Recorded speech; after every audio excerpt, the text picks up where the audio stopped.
Well, good day to everyone who's joining me in this session. Welcome again to Booking Manager Summit 2020. A little bit different this year, of course.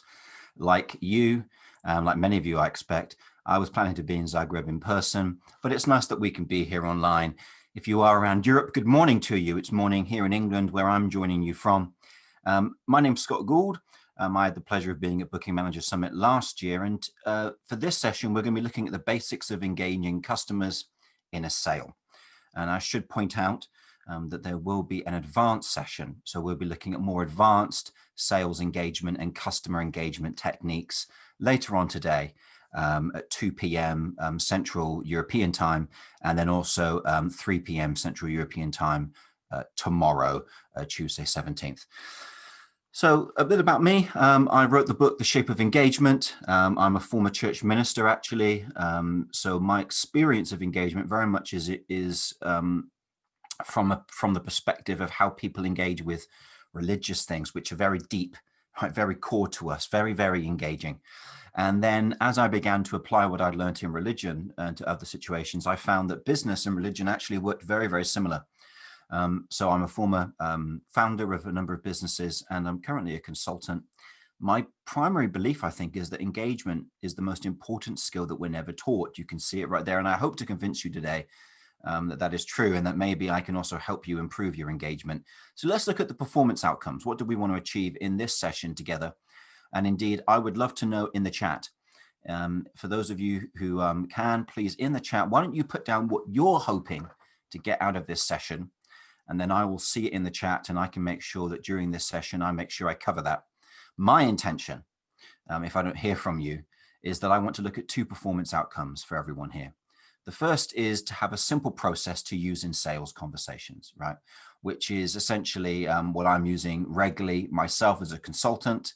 I used regularly as a minister, essentially for proselytizing, right? I've used in business, and you're using perhaps on a regular basis for how you might book customers and get into sales conversations around charters. The second thing that we want to be able to do as a result of this session is be able to build rapport with a prospect. So they're engaged in the sale. That's the key thing we're looking at here, is how are they engaged in the sale?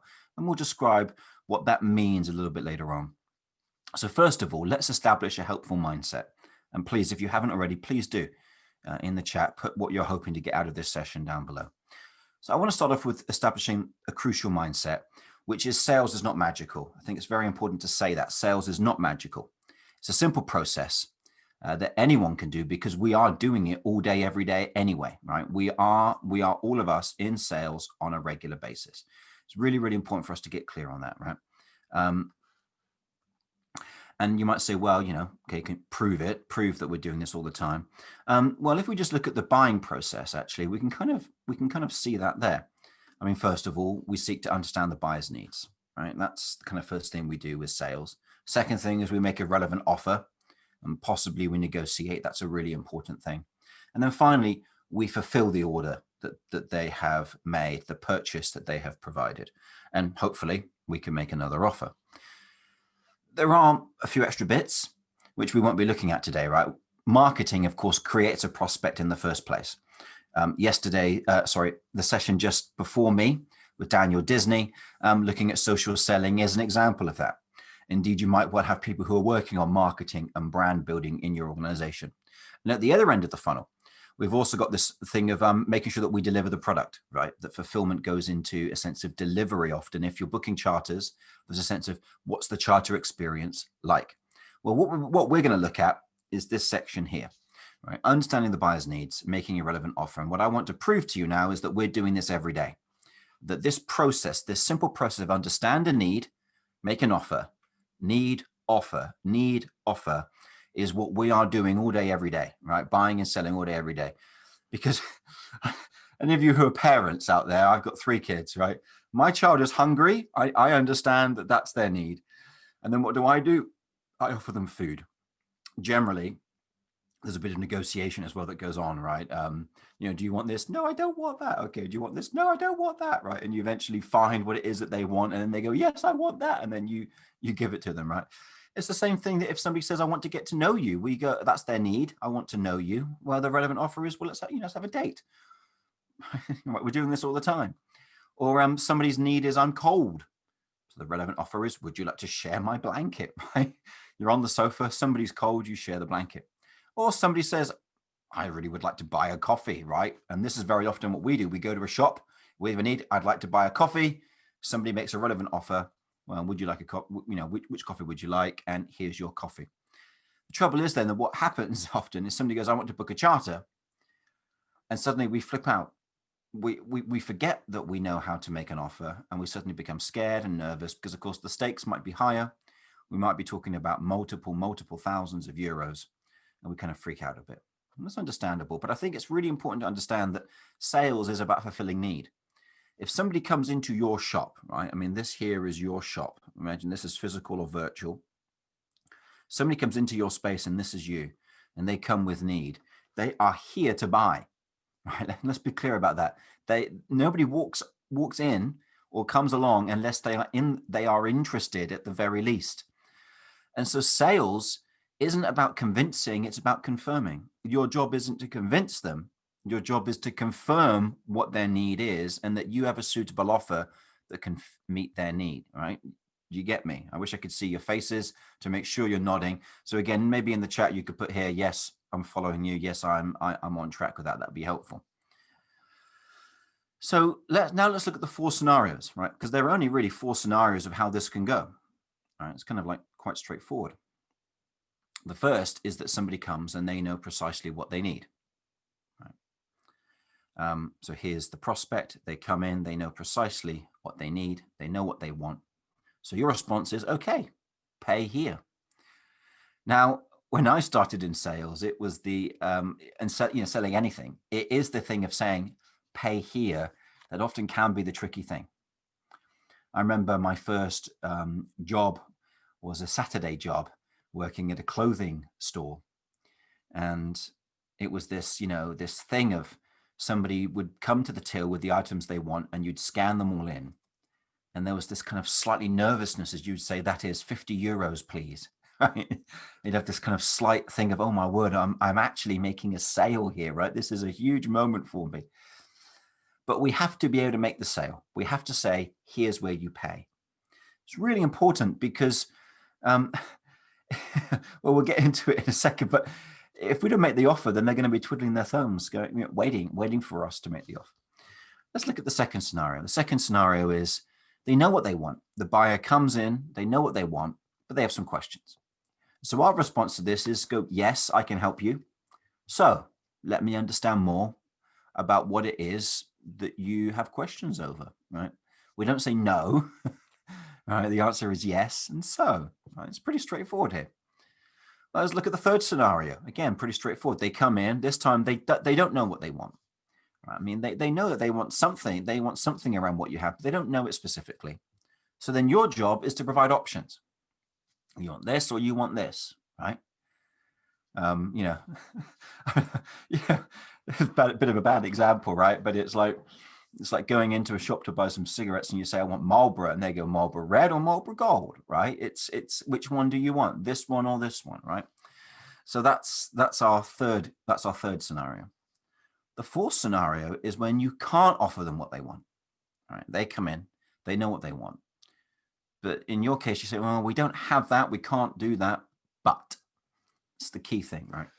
Is now you say, but here's what we could do. So we fleshed out 4 scenarios here, and sales engagement really does hinge on these. And again, we'll get to why engagement is really important shortly, but let's just understand the sales process. It really is quite simple. They know what they want. Okay, pay here. They know what they want, but they have questions. So then you say, yes, so let me understand more clearly. Let me answer any questions that you have. They aren't sure what they want. Well, then you say this or this, right? Left or right, A or B, black or red. Scenario 4, well, you can't offer them what they want. So then you say, we don't have this, we don't do that, but, and then you make a counter offer. So what I want to do is I want to walk through each of these. In fact, I'm just let me just jump forward on something. So let's just pause here for a second. So you see these 4 scenarios. Let's consider this. The reason why engagement is important is because in scenarios 2, 3, and 4, we need them to be engaged in the process of deciding what they want, else we'll lose them. This is why engagement's important. You see, in scenario 1, they know what they want. So whether we are able to engage them, and to engage is to say that we get them on board, they have ownership of this process. If we don't engage these people down here, which is a fair number of people will have questions, right? You know this. Somebody comes to book a charter, they've got questions about it. If they're not engaged in that process, then you will lose them because they don't have ownership, right? They're not engaged. And also, you do need to engage them in the first scenario, because if somebody comes to you and they know exactly what they want, but they're just gathering quotes, right? They're comparing you against your competitors. They need to be more engaged with you than they are with their competitors.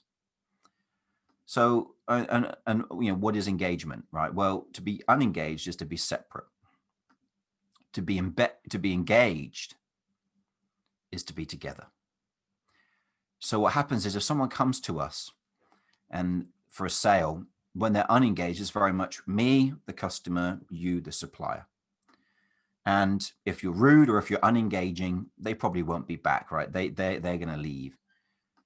But engagement is rather when it's me and you, and instead you create a we.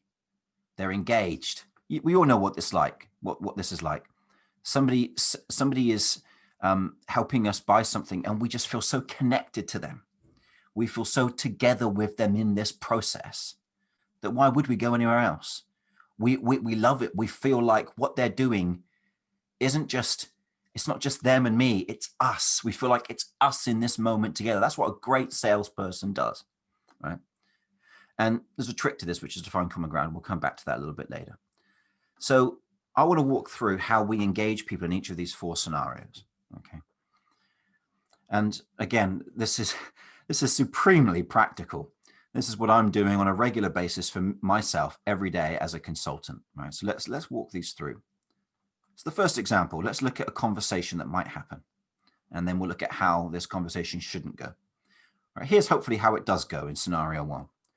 Can I book a charter on X date, which I see is available on this boat, please? You say, yes, of course. Thrilled to have you join us. Please pay here. Have you seen these extras? Right. There's a bit of an upsell there. Then we get to the sale. Boom. Right. Superb.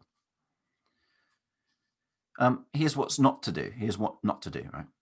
Can I book a charter on X date, which I see is available on this boat, please? And then you say, yes, of course. But you don't say, book here. And they're thinking, well, now what? You see what's missing, right? What's missing is the button, the call to action. This is a really important thing within the world of marketing, within the world of communications, is the call to action, the CTA. Call to action is the button that people push that says, yes, I want this, right? You've got to provide a clear push the button moment for people. I learned this really well as a minister. When I was a church minister, people would walk into the church. They'd walk into the church, right? As per this image here. That was me. I'm the church minister. They would walk in. And if somebody comes into a church service, it's a pretty clear thing that they're interested in attending or enjoying the service. And particularly if they're not already somebody who, would be a Christian, let's say, then there's an interest of, I'm curious as to what this is all about. Maybe I would like to consider this religion. Well, what I learned is that if people came, sometimes I'd have people who'd come for weeks and weeks and weeks. And there I was waiting for them to say to me, Scott, really interested in your church and really interested in, maybe I'm interested in Jesus and maybe I could become a Christian, or, maybe I could start attending your church. And I was waiting for them to come and say it to me. But what I found was they never would come and say it to me. I had people that would attend the church for years And it wasn't until I would actually say to them, would you like to become a Christian? They say, yes, I would. I've been waiting for you to ask me. And it's fascinating because you would assume that something like religion, where it's a pretty big decision for somebody, I mean, it's a manifestation of their worldview, right? And yet they're waiting to be asked to join this worldview. They are waiting to be asked to join the worldview. It's like marriage, right? People are waiting to be asked to be married very often, right? And so I think this is the key thing we've got to get a head around is people are waiting for you to make the offer. You've got to make the offer. Right? You've got to make the offer. So if we don't make the offer, this is what happens, right? Can I book a charter on X date, which I see is available on this boat, please? And you go, yes, of course. But you're too afraid to make the offer. And they're thinking, now what? All right, so second scenario. They know what they want, right? People come to you, they know what they want, but they have questions, right? We've looked at this already. I'd like to book a charter for X, but can I do Y or Z? Or what about ABC, right? They've got questions about the charter. So a good response would be, yes, we can help, right? You need to affirm, yes, we can help. Tell me more. Do you prefer X or Z? How important is ABC? And by doing that, we create this circular conversation, right? We're now creating a loop. And hopefully that loop will eventually then end in scenario 1. They now know what they want. Boom, sale, right? That's the way this should go. And the more questions we're asking them, the more conversation we have, the more engaged they become. It's a really important thing that they will teach you in sales training is a good sales conversation is actually where the seller spends a lot of time listening, because the more somebody talks, the more engaged they become in something. It's really, really critical, because the more that we say, the more that we are investing into a conversation, the more that conversation seems to be valuable to us. Now, if they say, I'd like to book a charter for X, but can you do X, Y, Z? What about ABC? And we say, no, X is Y, and we're just really short. And believe me, these people exist, right? Maybe you've come across them. You ask for something and they just go, no. You have a question and they're just really brief. And you're like, do you want the sale or not? Right? I mean, I've seen these emails for some companies. I've done a little bit of research for some charter companies, right? Email them asking about certain details and they just come back, no, can't do this, can't do that. And you're like, flipping heck, you're unlikely to get a sale from me. All right, so let's look at scenario 3. In scenario 3, ideally what we want to happen is they say, I'm looking to book a charter, but I'm not sure what to do. We say, yes, we can help. Here's some options, X, Y, Z. Which one looks best? And again, we get into this loop of conversation. The more that they're talking, the more engaged they're becoming. Then that leads us to scenario 1. They now know what they want. And boom, hopefully we now have a sale. But again, if someone says, I'm looking to book a charter, but I'm not sure what to do, and we say we can do X and Y, and we don't continue the conversation like here by saying which one looks best, we don't make an offer, we don't put forward a suggestion, then again, they say, well, now what? You can see how ridiculous this is, right? The trick here is to keep the conversation going and is to always use questions to come back to somebody to elicit more information, to understand more of what they want. And then when they know what they want, you then go, right, I can offer you that, or I can offer you something close to that. And here we go in scenario 4.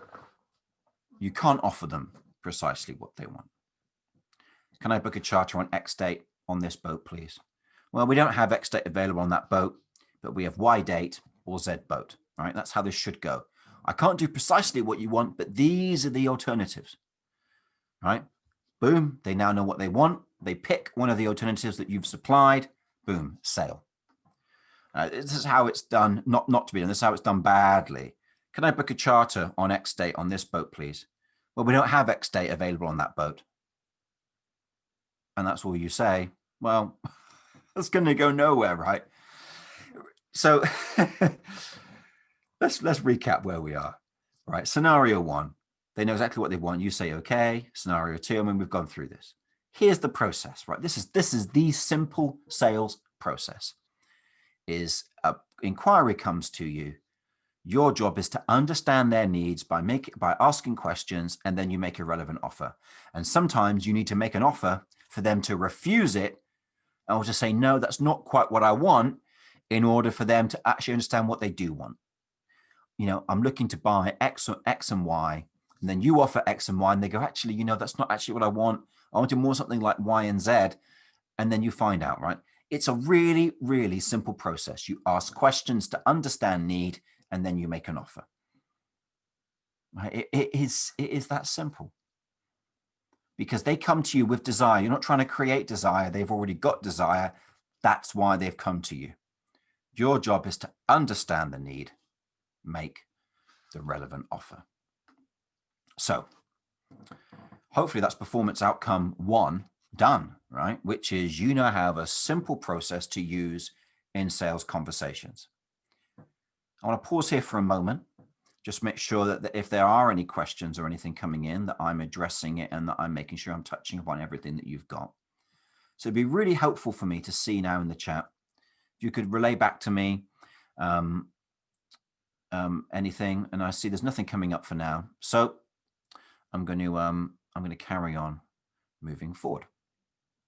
So now let's look at the second thing, right? Be able to build rapport with the prospect so they are engaged. Okay. Well, we've touched upon this already. Now let's go into it in a bit more depth. In these scenarios that we've looked at, we know that unless if they don't know exactly what they want, so scenarios 2, 3, or 4, there's going to be a bit of a process. And we need them to be engaged in that process, which is to say together, on board, involved, connected. Because if they're not, then we'll lose them. They will become bored, they'll become tired, they'll become frustrated. The great thing is, though, that actually the more questions they have, that provides us an opportunity to engage them, right? So that's also really important.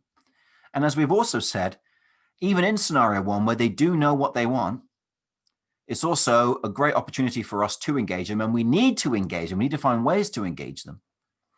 Otherwise, they can end up being more engaged by our competitors and not us. And we need to make sure that they are more engaged with us than our competitors.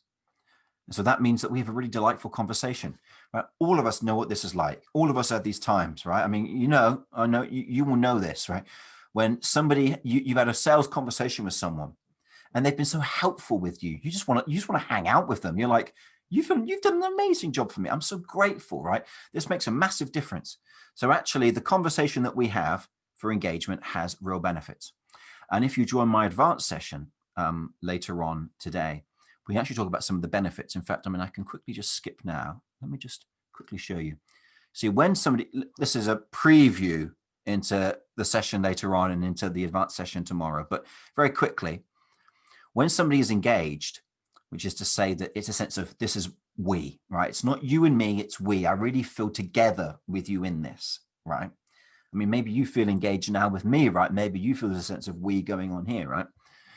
What happens is the research shows that these people are worth 23% more.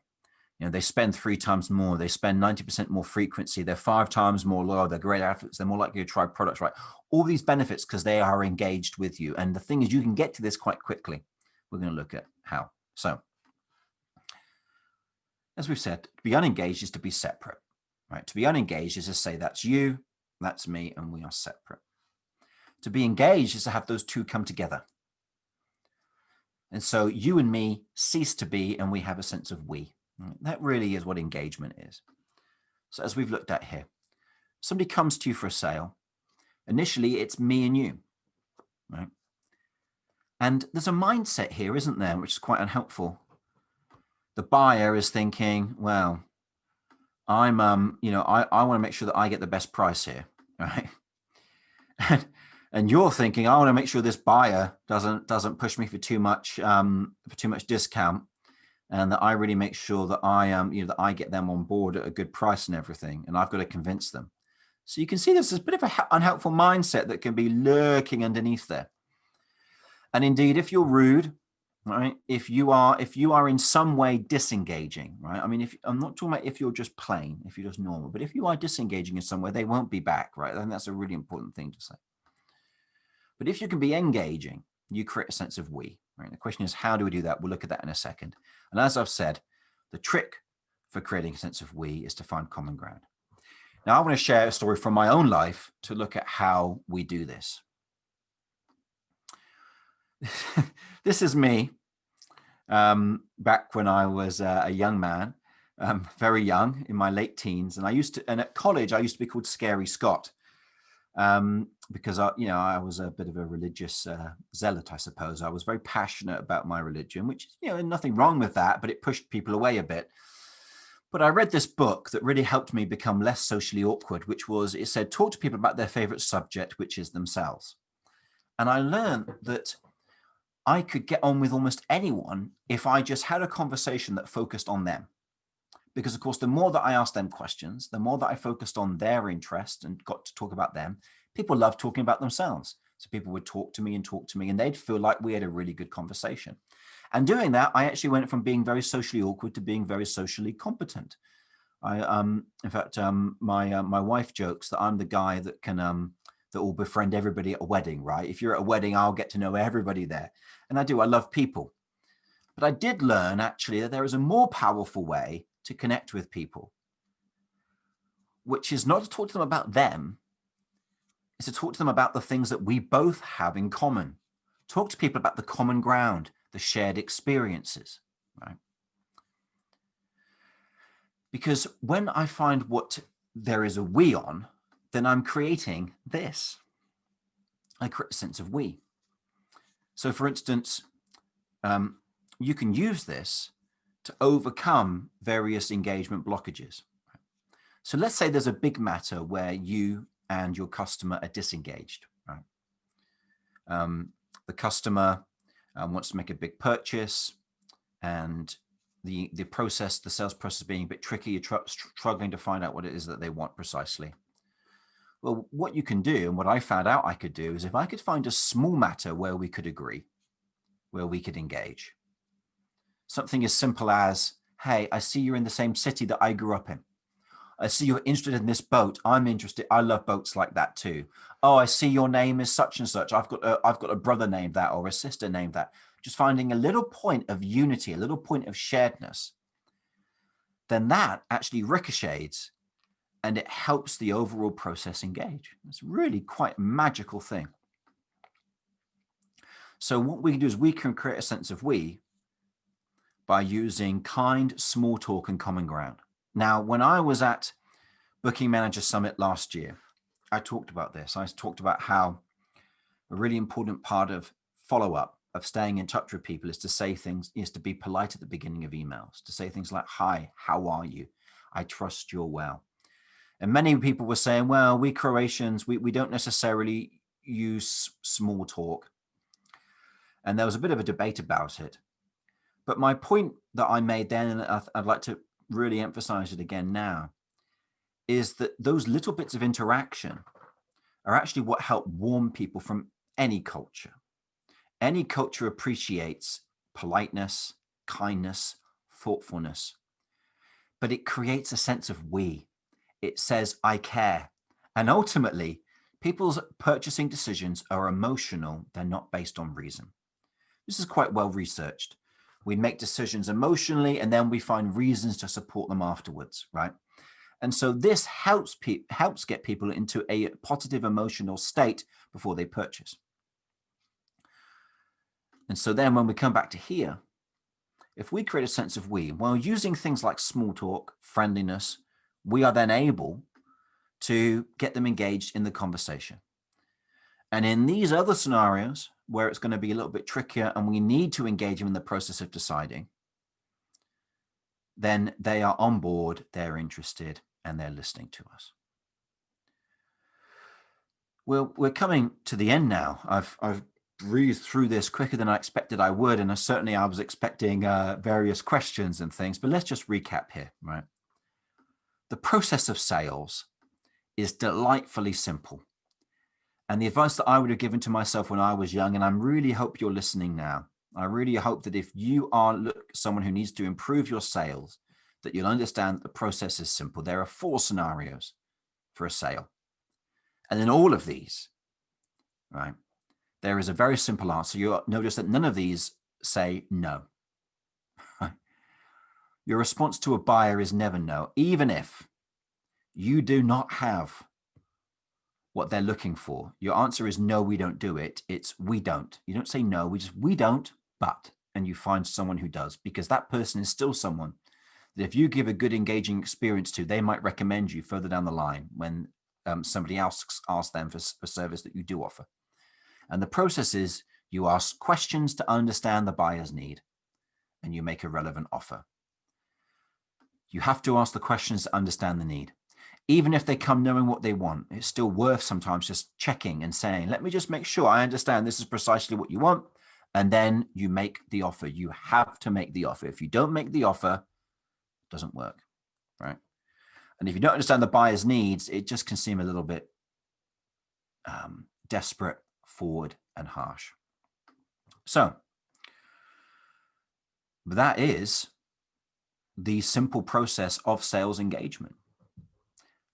Very simple, very, very simple. And I'm going to tell you, as I'm doing this today, I'm actually reminding myself of things that I often do wrong myself, right? Somebody might come to me and say, could you help with this? And I go, oh, no, I don't really do that. Well, that's really unhelpful to say. Somebody might say, oh, I really could do with this and I can provide it, but I don't say, great, it costs this. I get a little bit shy or nervous, perhaps. And actually, none of these things help serve people, right? Sales is about meeting somebody's need. I think it's a really noble profession. I'm here to meet your need. So when we look at it like that, we can actually see that sales is service. And that's a beautiful thing indeed. Well, you are welcome to email me if you have any further questions. I have this up right here that you don't want to ask in the chat. But otherwise, I'm here ready to talk through this in the chat with you. Like I say, this has been exceedingly quick. I'm kind of 15 minutes early on speed here. And I'm a little bit like, oh, I should have put more content in, but no. The point is that sales is a simple thing. And we can just end up making it too complex. Now, marketing, there's a lot more to say about that. But this session is about sales, not about marketing. I do, of course, have the advanced session later today and tomorrow that will look at deeper customer engagement techniques in terms of how we build loyalty over time and things like that.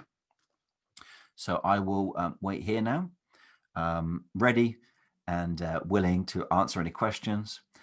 If you have any points of feedback, any points of disagreement, I am eagerly watching the chat to see what pops up and listening and out there. So I'll give it a few minutes and see if anything comes up.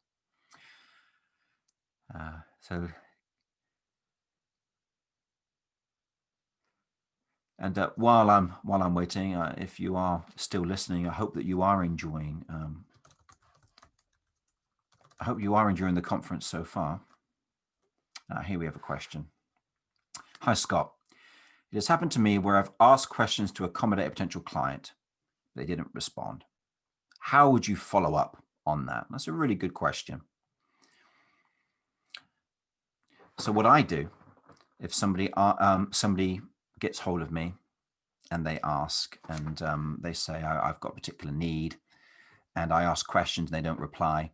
Normally, if they don't reply, it can just mean that they've been able to find a quote elsewhere and go with it, right? So I think there are two things to say here. The first thing is to put in there something on the lines of, in your email back when somebody contacts you or your phone call, is to say, it's really great to hear from you and to be really positive. I'm sure we can help you. Sure, we can make sure that we sort you out with something that will really be great. Tell me, I just need to know X, Y, Z. So you can be very positive. First of all, that helps. Second of all, is then a case of good follow-up. So what I do when I follow up with clients is I will send an email and I will say, what I do is when I send the email saying with the information in, If I don't hear back from them after 2 days, I'll reply back. I mean, in your case, it might just be that you do it a day, and I would say, hi, I haven't heard back from you. If this would still be useful, please get hold of me.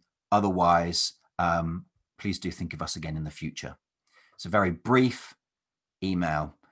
And what it does is it says, I'm not desperate. I'm not going to be hounding you. And it lets them know that if you need me, I'm right here. What I also sometimes will do is I will just plain phone them up. It's always helpful to remember that people get busy. People might just find a quote elsewhere and they're uncomfortable talking to you about it, or most be that people forget. So I always have in my mind the belief that people are busy, stuff's going on, people really like me, and it's not about me. That you know, they're a lovely conversation with me. In my case, is just, can I serve them here? And if not, there'll be someone else that I can serve down the line. I hope that's helpful, and I'll be looking out for more questions along those lines.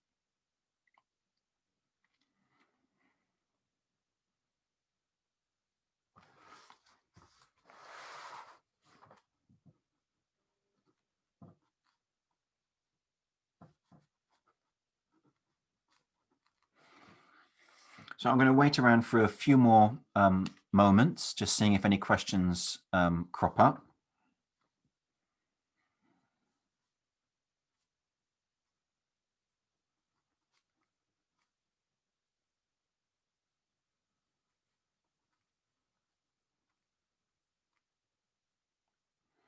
I'm just making notes here of things that have come up.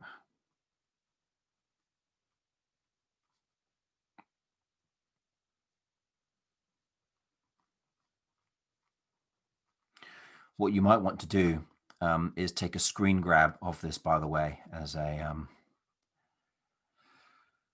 handy tool to look at.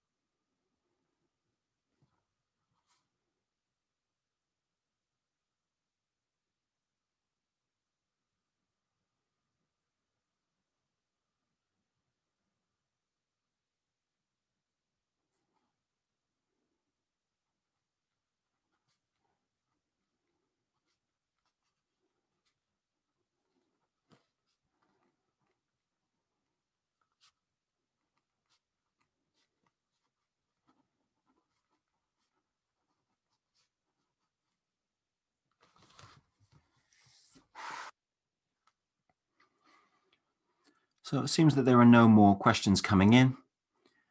So I will quietly be sat here for a few more minutes. Have a superb, as I say again, have a superb time at the conference. I'm back in 2 hours to do another session with you, where we'll be looking at advanced forms of customer engagement. So this has been a beginner, and then we will be looking at the advanced part later on.